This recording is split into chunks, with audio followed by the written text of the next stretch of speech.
Building a portfolio with Fidelity Basket Portfolios is kind of like making a sandwich. It's as simple as picking your stocks and ETFs, sort of like your meats and other topics, and managing it as one big, juicy investment. Now that's pretty good. Learn more at fidelity.com/baskets. Investing involves risk, including risk of loss. Fidelity Brokerage Services, LLC. Member NYSE SIPC. El sexo en nuestro cine, necesitábamos encumbrar unas sex symbols porque obviamente pre-75 no había sex symbols, había mujeres guapas. Carmen Sevilla era muy guapa, pero era este concepto que decían la novia de España, que es una forma decente. Pero no eres la Brigitte Bardot, no eres la Ursula Andress, no eres la sex symbol del país.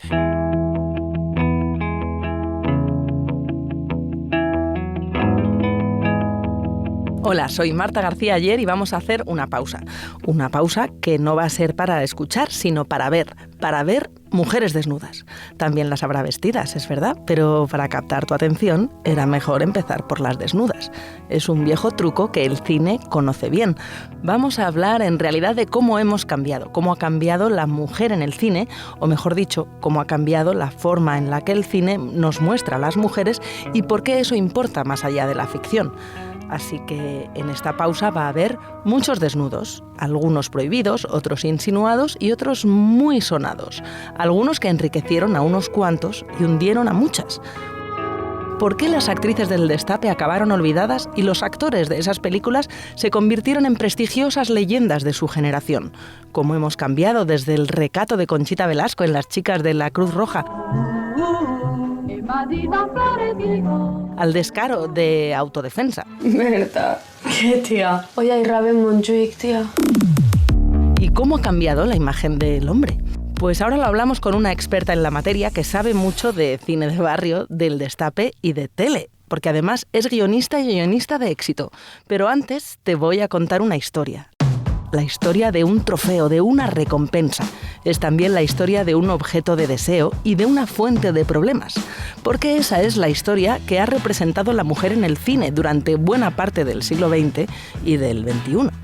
En 1985, una dibujante, Alison Bechdel, publicó una tira cómica que tituló The Rule y mostraba una conversación entre dos mujeres que querían ir al cine. Una de ellas comenta que quiere ver películas pero que cumplan 3 requisitos. Que incluyan al menos 2 mujeres que tengan nombre y que en alguna escena hablen entre ellas, pero que la conversación no trate acerca de los hombres.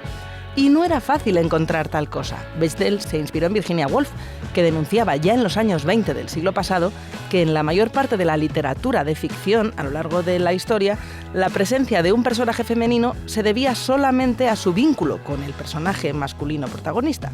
Así que esto que pasa en el cine es en realidad un reflejo de lo que pasaba en la vida misma. Las mujeres han sido tradicionalmente ninguneadas.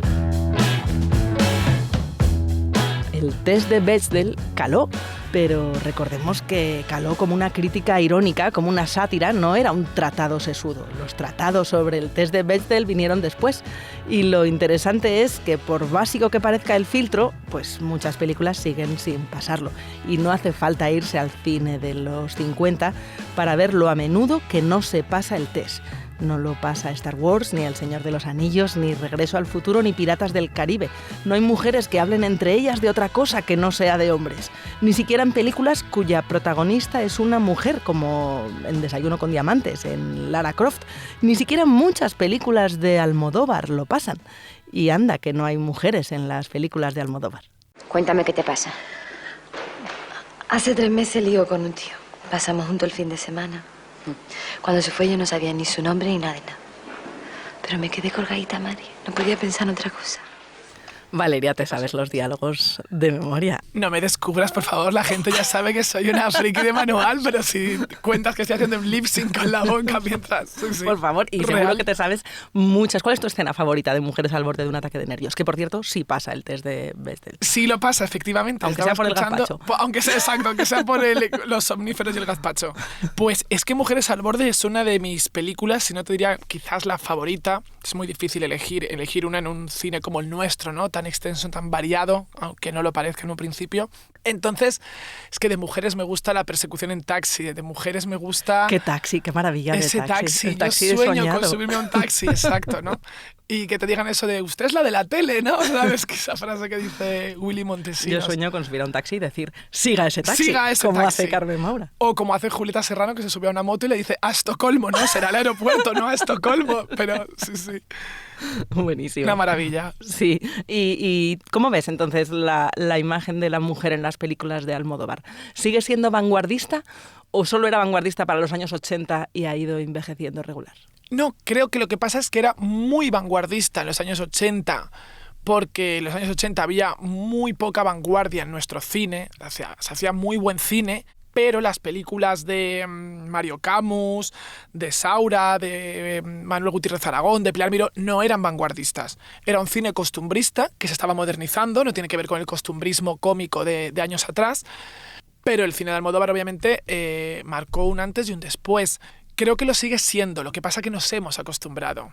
Yo tengo un problema con las películas de Almodóvar, Cuéntame. he de confesarte. Sabes que Pausa tiene un poco de terapia. Sí, y aquí vamos a hacerla. mi problema con Almodóvar es que parece que a las mujeres lo único que nos preocupa en la vida son los hombres. O sea, que todas las obsesiones, al fin, bueno, los hombres y estar divinas de la muerte, que oye, chica, pues un día puedes ir, ¿no? No hace falta que seas la portera, no hace falta que seas Chus Lampreave para ir vestida de cualquier manera. Totalmente de acuerdo. De hecho, mira, volviendo a mujeres, hay un momento en el que Julieta Serrano le dice, pues están ya en el final de la película, bueno, voy a ser breve, y están los policías interrogando y ellas dos, la Maura y Julieta, pues hablemos de hombres. ¿Hay acaso algo más importante? Le dice algo así una a la otra, ¿no?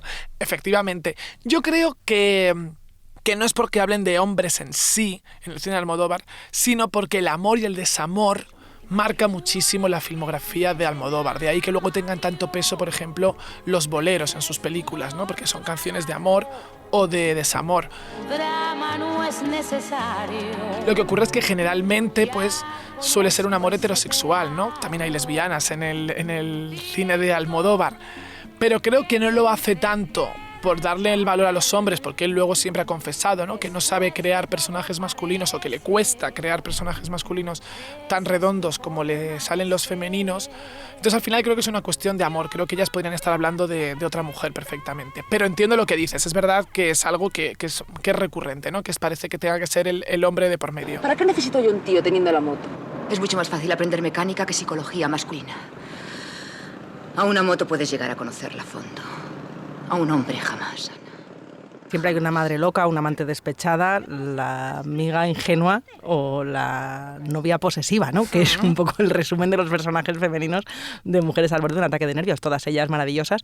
La verdad, la volví a ver hace poco porque sabía que para venir a hablar contigo tenía que hacer los deberes. Vamos, y reconozco que la peli aguanta, que me reí, pero estaba esa cosa de que están todas un poco mal de la cabeza, ¿no? Desesperadas. Todas. Claro, pero fíjate, yo reivindico el poder perder los nervios, que es una cosa que yo, para mí, el por qué destacaría esta Mujeres al borde como una película crucial para entender la evolución de la figura de la mujer es porque por fin se habla del desamor o de los desencuentros amorosos desde la comedia. Hasta entonces, el cine español había tenido una carga, un pesar como dramático, ¿no? Del último cuplé, de la tía Tula, todo lo que ocurría en torno a la mujer, el desamor, se tenía que vivir con drama. No, Tula, no te pongas así. Tula, escúchame. Escucha. Déjame, Ramiro, déjame. No querías a Rosa. No me respeta. Y aquí es un drama que realmente es pura un drama comedia. cómico y además nada que ver con esas femme fatale, esas mujeres que vivían fuera de la norma, que podían acostarse con quien quisieran y el guión siempre al final las mataba. Ver a mi amante, solícito y galante, sentir sus labios, besar con besos sabios. Y acababan mal y se las castigaba socialmente por ser unas perdidas, ¿no? Y aquí al final la Maura no deja de ser una especie de heroína, ¿no?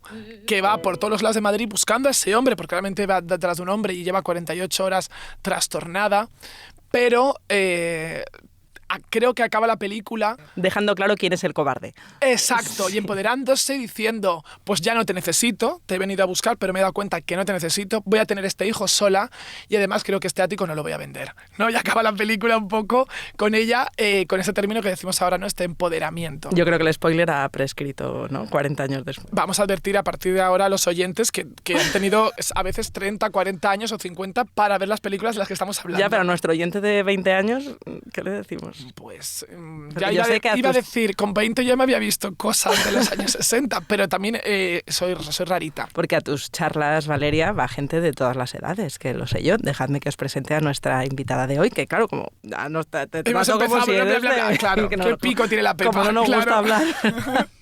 Valeria es Valeria Vegas, que es periodista, es escritora y acaba de estrenar una docuserie de la que vamos a hablar ahora mismito, que es El enigma Nadiuska, en A3 Player, sobre los mitos del cine del destape. Yo he prometido a los oyentes mujeres desnudas y de verdad que ahora mismo llegan. En 2016, Valeria, publicaste el libro Ni puta ni santa, las memorias de la Veneno, que es también el que sirvió para la serie de los Javis de Veneno, que también ha sido un exitazo, y tienes muchos otros libros sobre el cine, grandes actrices del cine español vestidas de azul, que también está a punto de estrenar serie, que no sé cómo ha sacado tiempo para venir a Pausa. Bueno, ¿verdad? porque todo esto son cosas del año pasado. O sea, tuve un 2022 del documental de Nadiuska, guionizarlo de Vestidas de Azul, y entonces ahora llegan los... 2023, Pausa. Pausa, exacto. Entonces ahora estoy recogiendo los frutos en Pausa. Oye, pues por contrastar, hablábamos de Almodóvar, pero claro, en los años 80 llega Almodóvar, revolucionan los personajes femeninos, pero es que en los años 70 el panorama del cine español, claro, era muy diferente, era un contraste total y no tiene nada que ver con la Maura y las actrices que nos muestra Almodóvar en Mujeres al borde de un ataque de nervios. Buenas noches, Nadiuska. Buenas noches. Nadiuska es la primera mujer que enseña los pechos en España. La primera famosa que aparece... Así es, claro, sobre todo si nos marcamos un 70 y medios, ¿no? Es decir, un tardofranquismo o una transición, sobre todo, porque era un cine que tenía que cambiar. Y yo no estoy segura que la gente de la industria sabía que eso iba a cambiar. Si cambiaba el país, también cambiaba ese cine, donde lo máximo que podía ocurrir era darse un beso, pero tú no podías ver unos pechos o un culo, es decir, me da igual que el desnudo sea masculino o femenino, con la naturalidad que requiere. Yo creo que el desnudo se puede ver desde la óptica del erotismo o desde la óptica de que la escena lo requiere. Si tú me tienes que matar en la ducha, no voy a estar vestida en la ducha. El problema es que llegó como esta especie de... que no es un problema, es una circunstancia que llega como una especie de sarampión y de pronto... pues se empezaron a desnudar sin ton ni son. Sin ton ni son, ¿Qué claro. actriz es la que cuenta en tu documental de Nadiuska que le hacían ir a salir de la ducha, ir a escuchar el contestador sin ponerse siquiera una toalla? Que el caso era ir desnuda todo el rato por la casa, aunque nadie en su casa Exacto. Carmen Platero, sí, que participa en el documental y fue actriz de aquellos años y curró mucho. Sí, bueno, pero lo normal es que tú sales de una bañera y cojas una toalla y te tapes. Pues no, había que salir en bolas como fuese. Dice, si tengo que coger el teléfono, ¿por qué tengo que salir de la ducha? Mojando todo pingando. Cojo el teléfono, ¿es importante la escena en la ducha? No. Pero, y además dice, te pones una toalla, no sales de... Pero estas mujeres del destape no las dejaron ser actrices, no importaba la verosimilitud interna de los personajes ni de nada. Claro, les importaba que fueran guapas, que fueran sexys, y les tocó vivir, o sea, para mí son también otra especie de heroínas, porque les tocó vivir esa época. Si hubieran nacido en los años 30, pues les hubiera tocado hacer pues aquellas películas... ¿Cupletista? Sí, Agustina de Aragón, Locura de amor, Violetas imperiales, o sea, un cine de folclórica, ¿no?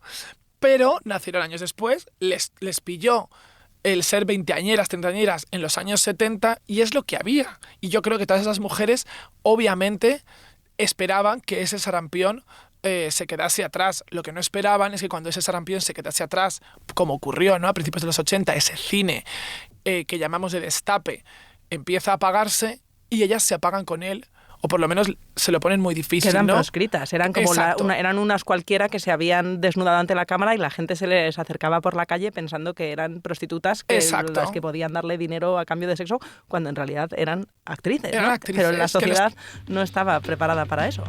La gente decía que no tenía preparación, que no sabía hablar. Esa idea de pensar que Nadiuska solo era un físico y que no había ningún talento detrás, de alguna manera tranquilizaba esas conciencias Sí, y es cruel, ¿eh? Sobre todo porque, por un lado, la sociedad, pero la sociedad también engloba la industria. La propia industria, esos directores que consideramos serios, pues pensaban, no, es que esta es del destape, ¿no? Pero, sin embargo, Alfredo Landa, José Luis López Vázquez, enormes actores que ha tenido este país, también hicieron esas películas y no les quedó el estigma en la profesión. Exacto. Luego teníamos a Landa, ¿no?, que hacía El Crack, o Los Santos Inocentes, o López Vázquez, que hacía Mi querida señorita. Bueno, Fernando, todos ellos, obviamente, tuvieron el beneficio de que la industria, que es una industria machista, porque esas películas de las que hablamos las escriben hombres, las producen y las dirigen hombres también. ¿Una copita? ¿Whisky? ¿Pipermín? ¿Vodka? No, gracias. Bueno, pues entonces no perdamos el tiempo. Mira, este es tu guión. Podemos empezar el ensayo por una escena cualquiera. Página 27, por ejemplo. Las mujeres al final parece que no iban al cine, ¿no? En esa época de la transición, porque todo era para el consumo masculino. Que bueno, pues es lo que había, obviamente no podía ser de otra manera. El problema es que efectivamente ellos parece que se reciclan, que no se redimen. A mí me parece que no tienes que redimirte de nada.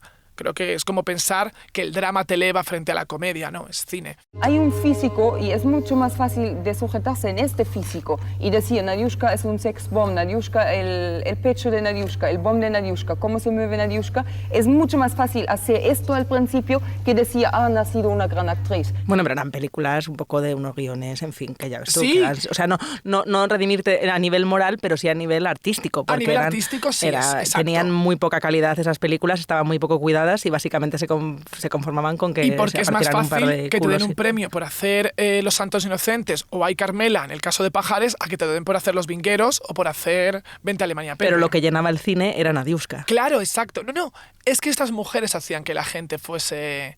Ella era no la actriz, sino la persona mejor pagada del cine español en aquella época. Durante unos años, la actriz más taquillera. Sí, todo esto lo contrasté para el documental y tuvo unos años de un caché que llegaba al 1,5 millones, a veces 2 millones de pesetas de entonces, ¿no? Esos 12.000 euros que te comprabas un pisazo en ese momento con una sola película. El caché estaba muy similar y muy elevado, igual que el de Ana Belén y Concha Velasco. Pero es que eran muy taquilleras, que Nadiushka de repente tenía en el cine a la vez 3 películas, que es algo impensable. Yo no voy ahora a 3 películas de Paz Vega.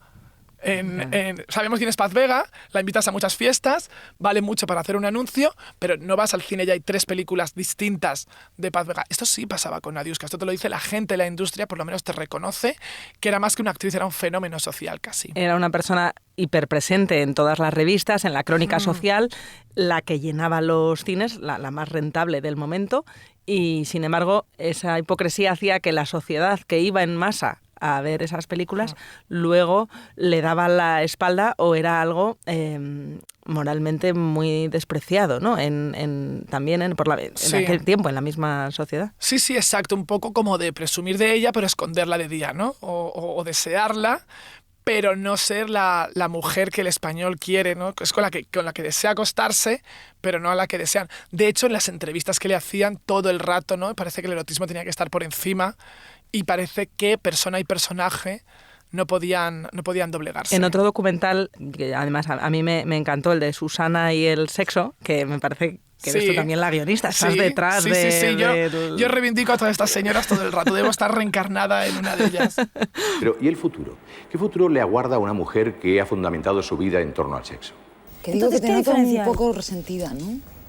No se te ha resentida no, harta. Pues en Susana y el sexo, con el caso de Susana Estrada, recuerdo ella misma expresando esa paradoja de lo solas que estuvieron estas mujeres de una época del cine español en la que se venía de la opresión máxima del franquismo, de tener que cruzar la frontera para ir a ver Emmanuel, y ellas les daba la espalda a la España conservadora, por razones obvias, pero también la España más progresista y más cultureta y que estaba más por el cambio y reivindicando los aires nuevos, también les daba la espalda porque consideraban que ellas encarnaban la mujer objeto de lo que se quería, o sea, que eran parte del machismo de la sociedad que se quería extirpar. Entonces nadie la reivindicaba en la valentía de desnudarse por primera vez delante de una cámara. Estaba segura de que las cosas iban a cambiar y que de lo que yo hacía era lo correcto, como así fue.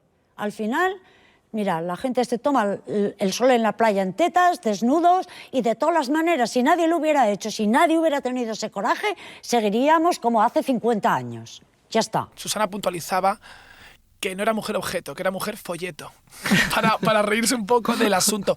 Pero sí, efectivamente, es decir, es que los progres de la España de entonces de la transición eran muy progres, ¿sabes? O sea, en el mundo de gente estupenda, pero de una Maritrini, de una cantante Cecilia, de Víctor Manuel, no encajaban estas mujeres tampoco, eran mal vistas. Y esto se extrapola a la sociedad, es decir, los artistas que acabo de nombrar son excelentes artistas, pero no era un clan, no era un gremio donde ellas tuviesen cabida. Pero contaba Susana que la criticaban, pero luego iban a este local de Barcelona donde ella actuaba a verla en primera fila. A verla en primera fila, sí. Y las folclóricas y todo, ¿no? Por un lado, no querían reconocer que iban, pero no podían pasar sin ir.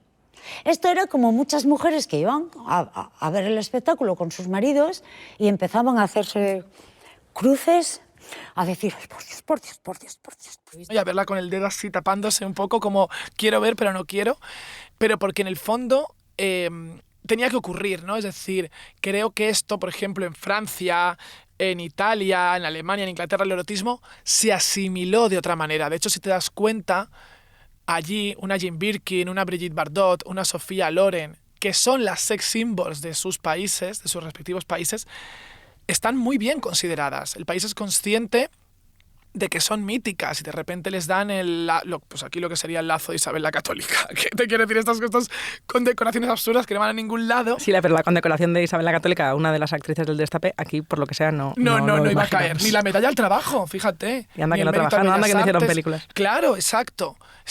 Entonces aquí necesitábamos el sexo en nuestro cine, necesitábamos encumbrar unas sex symbols porque obviamente pre-75 no había sex symbols, había mujeres guapas, pero no sex symbols. Carmen Sevilla era muy guapa, pero era este concepto que decían la novia de España, que es una forma decente.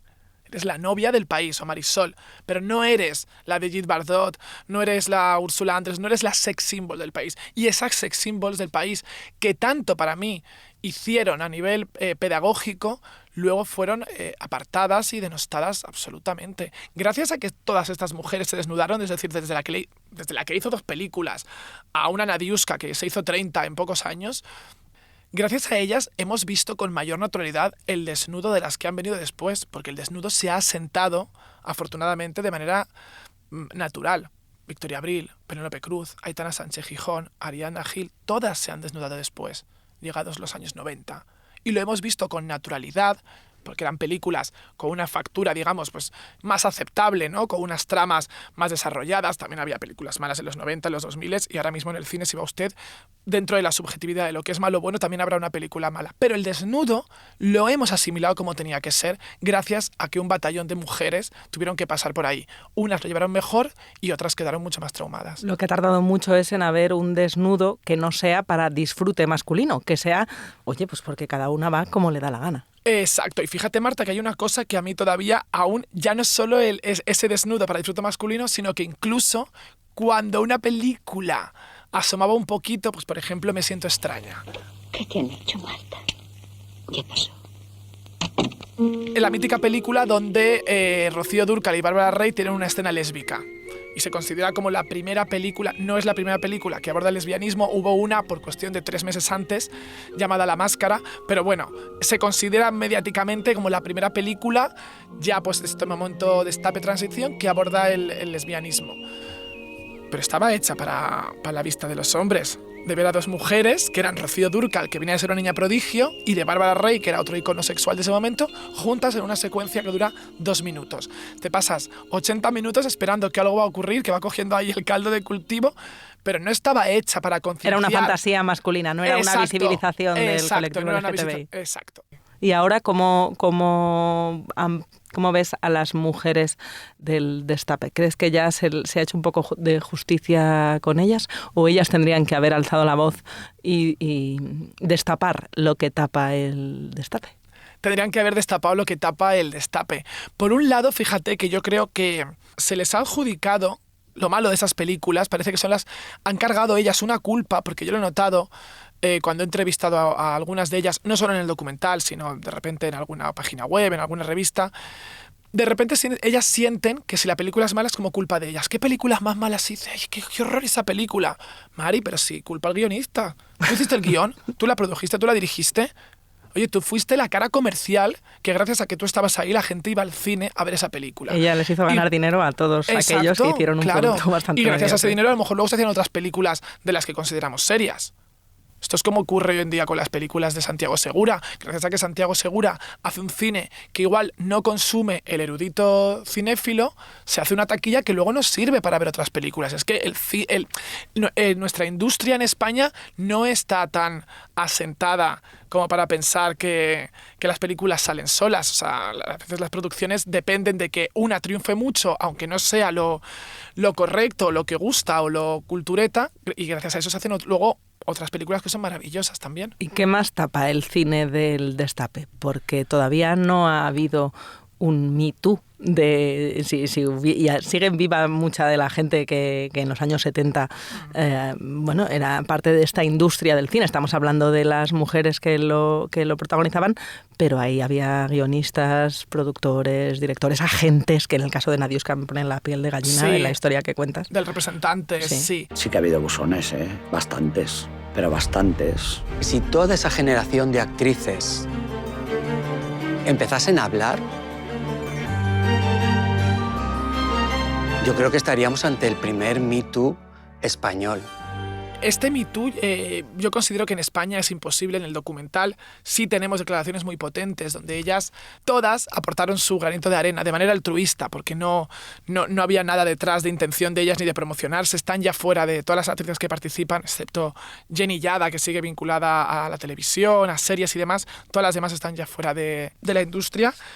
Y te cuentan estas historias y te das cuenta de que no pueden decir los nombres porque no tenemos pues un sistema como el de Hollywood, donde de repente hay un sindicato de actores que se puede poner en huelga, un sindicato de guionistas que se puede poner en huelga y están como muy bien organizados. Aquí de repente si una actriz dice que ese productor que tenía la oficina en tal sitio, porque te está diciendo la dirección de la oficina, te está diciendo, te puede denunciar y te puede decir qué pruebas tiene usted y puede alegar al derecho al honor y puede a un montón de cosas, de manera que ellas no hablan, es decir, ese miedo existe.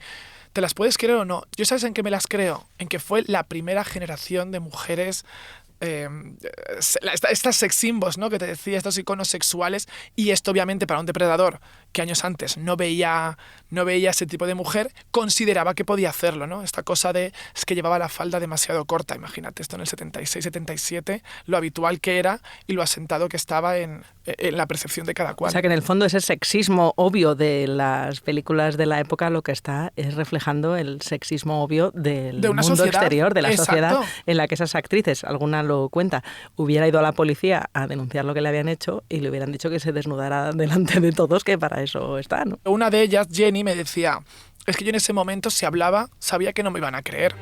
En esa época, si hubiésemos dicho algo ni nos hubiesen creído, si te creen te da igual, porque no hacen nada. Yo era una chica de 20 y pocos años, que además asimilas la culpa de según qué manera y piensas, pues es que igual es cosa mía, ¿no? Claro, Soy igual una esto mujer, es lo normal. Claro, igual esto es lo normal. ¿Cómo voy a decir yo que este señor me ha estado persiguiendo o me ha dicho que no me da el papel si no hago lo otro? Y luego si aceptas me parece muy bien, Te quiero decir, ya entras en otra fase del juego. El problema es que tú creas que puedes hacerlo, que tienes derecho. Esto es tan sencillo como decir, mire, yo soy prostituta de 8 a 8, pero si usted a las 9 de la noche me viola, entonces usted me ha violado. Bueno, y de 8 a 8 también Claro, tiene también derecho pongo mis normas y mis ponerse reglas, sí. normas. No, pero te quiero decir, es Sí, esta sí, cosa sí. de... me he ido al extremo absoluto Total. del ejemplo y no quiero ser desacertada en el sentido de, por mucho que yo me desnude en las películas o en interview, usted no puede venir a mí a hacerme esto. A ver, el salir desnuda te traía muchos problemas. Sí, es cierto que por la calle la gente pensaba que tú, por desnudarte en una película, eras puta. Y a mí me han ofrecido dinero por acostarse conmigo. Y cuando he dicho que no, se han quedado sorprendidos. Pero si tú sales desnuda, sí, pero una cosa es salir desnuda y otra cosa es meterme en la cama con un señor que me paga. Es que no tiene nada que ver, señor. Hay una fotógrafa que no participó finalmente en el documental, maravillosa, Montse Faisat, que retrató a muchas actrices para la revista Interview y para demás revistas. Fíjate, una fotógrafa, te quiero decir con esto, que sus desnudos seguro que tendrían un gusto estético, también los tenían los de César Lucas, Castelví y otros fotógrafos estupendos, ¿no? Volvemos a lo mismo, es que tengo cero prejuicio con el desnudo y con el erotismo. Bueno, pero Montse decía que cuando ella hacía fotos a las actrices y se publicaban, a los pocos días llamaban políticos a su estudio fotográfico, nos contó, pidiendo, de un lado y de otro, es decir, que podían ser de UCD, podían ser de Alianza Popular, pidiendo el teléfono de esas actrices. Y ella se apuraba, no te puedo dar el teléfono de una actriz. Y yo he flipado también escuchando en el documental de Nadiuska el concepto de la alcahueta o el alcahuete en la industria del cine. Nadiuska tuvo mucha relación con todo el poder de entonces, de los años 70. Estamos hablando de los principales empresarios hasta políticos del UCD a los cuales pues les pasaba el teléfono Chema Suárez. No sabía que estaba tan profesionalizado en ponerle tarifas y sin que ellas lo supieran y hacer de intermediarios, porque el famoso o poderoso de turno de repente quería, preséntame a tal, dime cuánto cobraría, y que estés en tu casa tranquilamente tomándote un café y te suena el teléfono para alguien preguntarte cuánto cobras. ¿Cuánto cobras? Porque alguien ha intermediado y ha dicho que tiene tu contacto y que puede pedir tanto. Sí, es increíble. Estamos hablando de aristócratas que eran entonces los grandes terratenientes de España, que era un círculo muy cerrado y muy machista. Entonces, esas mujeres eran simplemente meras acompañantes del hombre. Ese gran poder, entonces, buscaba siempre a las mujeres más guapas de España. Por eso te das cuenta de la factura, lo que les costó esto, el precio que pagaron años después, ¿no? Porque es que estaban tan cosificadas y actualmente las consideraban, yo creo que nulas, ¿no? Directamente, que era tan difícil luego levantar cabeza para todas ellas. Claro, es que de estas películas de Zorrita Martínez, ¿no? Del año 75 al cine español de los años 30 a 40, o de imaginarse a Sara Montiel, claro, exacto, hay un abismo, pero también lo hay dentro del propio cine de los años 70 a las películas de Fernando Colomo, por ejemplo, ¿no? El que hace una chica como tú en un sitio como este. ¿Qué haces aquí? Como te fuiste con aquel tipo sin decir nada. Oye, ¿qué pasa? Yo no tengo por qué darte explicaciones. Que además es la primera película del cine español que incluye, la primera donde una esposa asesina a su marido. Ha habido más de 40 años para verla, siento el spoiler. O sea, no es lo crucial en la película, pero es verdad que en aquella película de Colomo, bueno, pues es la historia de una mujer maltratada, sobre todo psicológicamente, por su marido, y llega un momento en el que ella se venga a través de una herramienta de peluquería. Pero esa película, fíjate, siendo una película de la transición del año 78, no es de Destape, es de la transición, y está muy bien ubicada porque eso no podría haber ocurrido 10 años antes. Marta, en el 68 tú no puedes contar en pleno régimen franquista, dar la idea de que una mujer puede vengarse del marido. Que no digo que sea lo correcto, ojo, pero venga, vamos a mojarnos, no. Pero te quiero decir con esto que obviamente no la figura de la mujer en el cine pre-1975 pues era siempre pasiva, dispuesta, complaciente. Y en los años 70 ese mostrar el maltrato ya era vanguardista, pero claro, hay que llegar a los 90 para que esa imagen de la mujer que está sufriendo un maltrato se cuente de una manera mucho más verosímil, mucho más realista. Estoy pensando en Te doy mis ojos. ¿Por qué no nos lo cuentas? ¿Qué son todas esas caídas de los pates de urgencias? ¿Cuántas veces te has caído por la escalera, Pilar? ¿Qué pasa? ¿Que no miras por dónde vas o qué coño pasa, Pilar? Claro, ahí ya lo está contando una mujer. No sé si hay diferencia entre cómo se retrata el personaje femenino, en este caso, que sufre maltrato por la visión de un hombre o de una mujer, cuando es la cineasta. Pues fíjate, yo creo que obviamente, o sea, si cayésemos en pensar que por ser una mujer lo va a retratar mejor, pues a lo mejor lo retrata igual de bien un hombre, porque si ese hombre en su casa, su madre, era una mujer maltratada, pues quizás ha pillado muchos más códigos y le ha dado vueltas de una manera mucho más interiorizada que una mujer simplemente por el hecho de ser directora y no ha estado próxima al maltrato. Y luego se documentará y lo haga estupendamente. Es decir, no creo en esto que el hombre o la mujer le vaya a aportar una sensibilidad especial per se. Lo que pasa que la película de Iciar Bollaín tiene algo muy interesante, Te doy mis ojos. Ya no es solo lo bien que retrata, ¿no? y cómo se puede plasmar eso, que años antes hubiera sido imposible, sino en dos personajes secundarios que reflejan la España de entonces. Rosa María Sardá, estás pensando en Rosa María Sardá. Se me pone la piel de gallina de imaginar esa madre. Tú lo que tendrías que hacer es arreglarte con Antonio y volver a tu casa. Una mierda. Lo que tendría que hacer es separarse y pedir una orden de alejamiento. Eso es lo que tendría que hacer. No digas estupideces. No, mamá, no las digas tú. Cuando una mujer sale corriendo de Es que te he visto. Que le está diciendo que aguante un poco, que estas cosas son así. Deja tranquila a tu hermana. Ella sabrá lo que tiene que hacer. Si no vas a ponerte el vestido, me lo llevo y se acabó.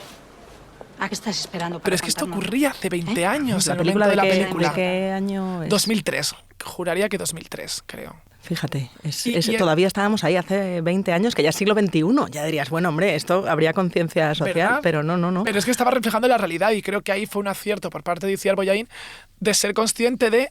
Tienes a Rosa María Sardá como la madre que te dice que aguantes, que estas cosas son así, que a veces al hombre hay que hacerle. Y luego estaba el personaje de la hermana, que era Candela Peña, que era todo lo contrario. Sal de esa casa, deja a ese tío, vente conmigo. Son un poco pues esos dos frentes que ocurrían entonces. Creo que hoy en día el personaje de Rosa María Sardá ya te ha chirriado a ti muchísimo, ¿no? Es decir, ya nos resulta que ninguna madre le dice a su hija que aguante o que tenga paciencia. Bueno, yo creo seguro que que sigue eso ocurriendo. lo que pasa es que ahora mismo socialmente el visibilizarlo, ese espejo, ya resulta no es tan incómodo, entiendo, porque es más obvio dónde está lo correcto. Yo no sé los espectadores de hace 20 años si lo veían tan obvio o si también empatizaban con la Rosa María Sardá diciendo, hija, tú mira a ver si has hecho todo lo que puedes hacer. Lo sabría que sí, es que habría gente que vería esa película y se sentiría identificada. Incluso diciendo, con Luis yo Tosar, dije esto, sí. claro. Incluso con Luis Tosar, efectivamente, con El maltratador. Sí, es que al final el cine es antropología social también. Y luego está las películas más recientes como La boda de Rosa o Las niñas, que claro, dan una imagen totalmente diferente, ¿no? De las historias de mujeres, que desbordan verosimilitud. Efectivamente, es como historias de mujeres contadas por mujeres, escritas por mujeres, dirigidas por mujeres. Quizás ahí sí haya una percepción distinta, ¿no? Porque entiendo que están contando algo y le están poniendo de su propia cosecha muchas cosas. ¿Por qué? Porque al final La boda de Rosa es una película tremendamente innovadora. Es que podría no ser nuestra en el sentido de podría no ser española, ¿no? Podría ser coreana, francesa. ¿Tú podrás venir, Laura? Pues cuenta conmigo, allí estaré. ¿Qué vas a hacer? Me voy a casar conmigo, Laura. Que la percepción de casarse con una misma, del amor propio, de quererte, rompe con todo lo que estamos empezando de la teoría de Bethel al principio, de que tenga que haber un hombre de por medio. Es que lo rompe, ¿no? Es que ni se le pasa por la cabeza. Exacto. Es totalmente prescindible. Se casa consigo misma. Consigo misma, exacto, ¿no? Entonces esto es como cine del último minuto. Y Las niñas... siendo una película que ganó el Goya Mejor Película hace apenas 2 años. Primera pregunta. Se acerca el cumple del chico que te mola y planeas una sorpresa que no olvidarás jamás. A ver, ¿Qué haces? A. Empiezo con un beso en la mejilla y luego voy bajando poco a poco por su pecho. Que es verdad que es muy actual la visión que da, pero también es una película que se va a los años 90. Es una película que retrata un pasado que aborda el tema de ser hija de una madre soltera y cómo te percibe la sociedad siendo hija de una madre soltera, y que ocurre en una provincia, que eso a mí me gusta mucho. También ocurría en Te doy mis ojos, creo recordar que era en Toledo, y Las niñas ocurre en Zaragoza. Parece una tontería, pero es verdad que al final, si nuestro cine español solo se centra en Madrid, sería cine madrileño, no dejaría de ser. Y ya había un género que era el cine, un nuevo cine madrileño, que era el de Colomo, el de Trueba, el de Almodóvar. Pero salirse de ahí y que el espectador que está en Zaragoza, la espectadora, diga, pues mira, esto me toca de cerca, ¿no? ¿Por qué no? No sé cuánto esto tiene que ver con propósito de guión y cuánto con que hay lugares donde se apuesta más por la creación artística. Al final no creo que sea casualidad que 2 películas de las que más han destacado últimamente en España, como Asbestas y Ocorno, que ganó el Festival de San Sebastián, transcurran en Galicia, en la Galicia profunda, porque a lo mejor allí se está apostando mucho más por el nuevo cine, la creación. Y Ocorno, además, me parece un ejemplo. No sé si has tenido ocasión de verla ya. No, pero me han hablado maravillas. Es que voy con retraso de muchas cosas. No me extraña. Si es que empezamos en el último cuplé hasta Ocorno, que es antes de ayer, pues sí. No da tiempo. Pero cómo se cuentan historias de mujeres hasta un parto en una habitación, la soledad de la mujer en ese momento, y yo veo un parto como nunca lo he visto en el cine, donde no se muestran más que la desesperación de la espera y el dolor, y hay una intimidad con el espectador y la narración que me parece muy novedosa, porque en los partos estamos acostumbrados a verlo a las señoras espatarradas y sangrando, ¿no? Que es como y que dure 40 segundos. Alguien que nunca ha visto un parto, incluida yo, imaginaría un parto, pero Claro. de verdad que me ha parecido de los más realistas, y para ser una historia ambientada en los años 70. Necesito que me ayudes. Si no me ayudas, bajo Usoa. Ja diu el teu nom i la policia està de camí d'allí ja. Con el aborto clandestino en la España franquista de fondo.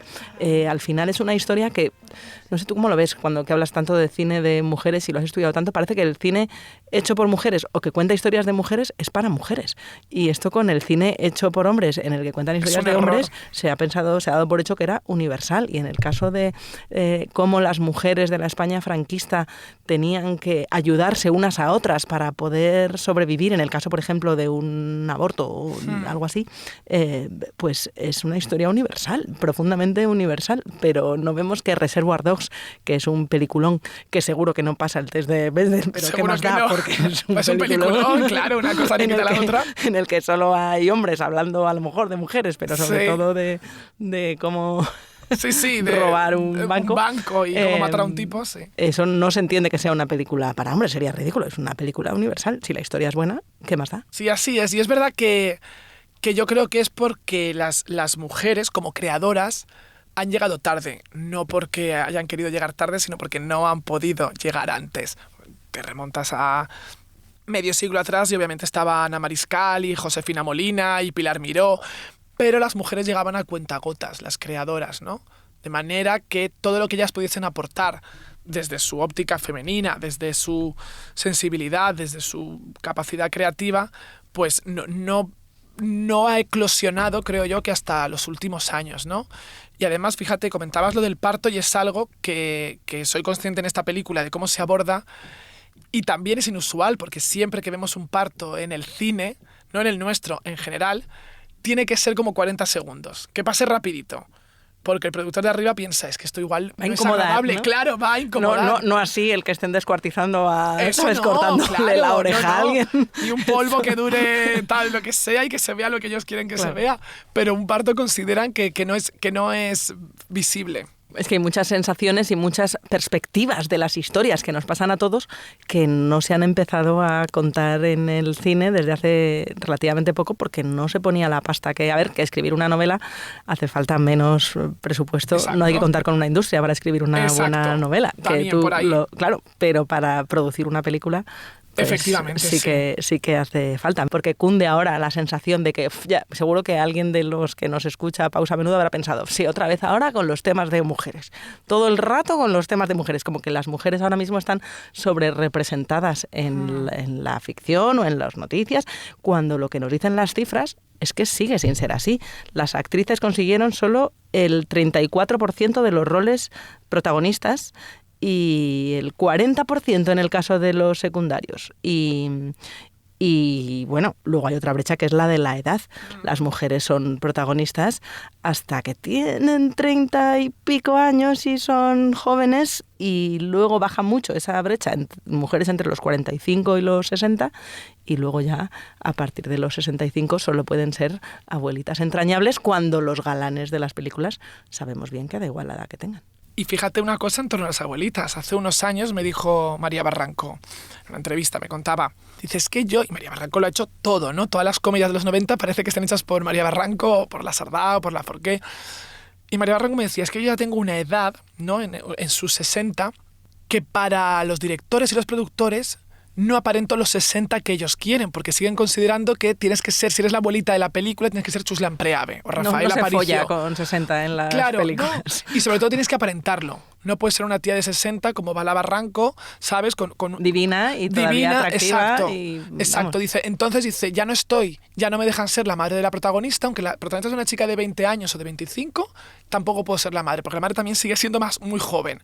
Y como abuela no me ven como abuela, aunque tenga 60 años o tenga 62 o tenga ya 60 y algo. Es increíble, ¿no? Porque es verdad que la abuela tiene que ser un modelo que consideramos que tiene que ser una mujer muy avejentada, cosa que en ellos no ha ocurrido lo mismo. No, bueno, por terminar donde empezamos, en Mujeres al borde de un ataque de nervios, el hombre que está todo el rato impregnando la trama de la película, pues tendrá más o menos esa edad. Es un galán ya madurito que está perseguido por una señora que tiene un hijo de 25 años que es Antonio Banderas. Exacto. Y lo mismo por alguna jovenzuela, y a nadie le chirría. Eso en el imaginario colectivo hace mucho, como ha hecho para siempre lo de los morfidales. Los morfidales, que pusieron una M por la marca pero sí. Como llenar un gazpacho de morfidal. 20 o 30, que decía la otra, y dices, pero si le va a dar un patatús. Sí. Bueno, la verdad es que lo importante del cine es que siga siendo bueno, ¿no? Y que nos siga entreteniendo, que sigamos aprendiendo. Yo fíjate que a veces te escuchas, ¿no? Cuando tengo algún momento, alguna vez que acudo a cine de barrio y te dicen, ay, pero es que aquellas películas, pero es que tú no puedes juzgarlas. Creo que es la conclusión que debemos sacar en esta pausa. Tú no puedes juzgar las películas del pasado con la visión del presente. Porque no es ni la misma España, ni la misma sociedad, ni la misma industria. Tiene que servirnos para sacar conclusiones, para reflexionar, para reírnos, para aprender. Si tú quemaras ese cine y lo apartases solamente porque moralmente en cuestiones de argumento o de calidad no te parece aceptable, es que estarías borrando parte de tu historia. Pero yo sigo esperando que ahora, cuando acabemos de grabar, nos venga a buscar el Mambo Taxi. Por favor, persiga ese taxi. Pues allá que nos vamos, Valeria. Ha sido un gustazo tenerte Lo aquí. mismo digo, Marta. Gracias por contar conmigo.